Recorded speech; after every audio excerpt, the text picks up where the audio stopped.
ভাই উনি ভাই বলেন তুই ভাই, বেটা আসময় আছে নাকি? ডাক্তার ডাক্তার গেছিস ডাক্তার ডাক। ভাই আমাদের ইমার্জেন্সি ভাই একদম ছোট ভাই তো? ভাই, আজকে একটা সিরিয়াস রোগী আসছে ভাই, ওনাকে নিয়ে সবাই ব্যস্ত ভাই। এত বুঝাবুঝির টাইম নেই আমার। ভাই, ডাক্তার ডাক্তার গেছিস ডাক্তার ভাই, ডাক যা।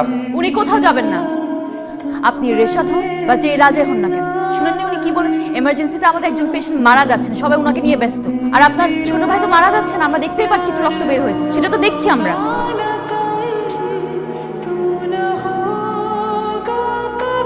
এটা ঝামেলা ফেলে দেবে ভাই। কেন ভাইয়া? রেশাদ ভাইয়ের বাবা এই হাসপাতালে অর্ধেক জমি দিছে, তার মধ্যে রেশাদ ভাই এই মহল্লার কঠিন পাওয়ারফুল মানুষ, তুমি কেন আজকে এইভাবে বলতে গেলা? কি চিন্তা করেন? কিছু না। ও ভাই, সকালের দিনটা মেয়েটা আছে না, ডাক্তার হচ্ছে কিন্তু ভালো চিকিৎসা করে দিচ্ছে। গতকালকের মায়াটা কই? না মানে রেশাদ ভাই কোনো সমস্যা? ঠিক আছে, তোর ডাক্তার গেছিস না? কি নাম ওর? রুবি, এই হসপিটালে আমি ইন্টার্ন হিসেবে আর থাকতে পারছি না, এটাই তো বলবেন তাই না? সমস্যা নেই, আমি প্রস্তুত।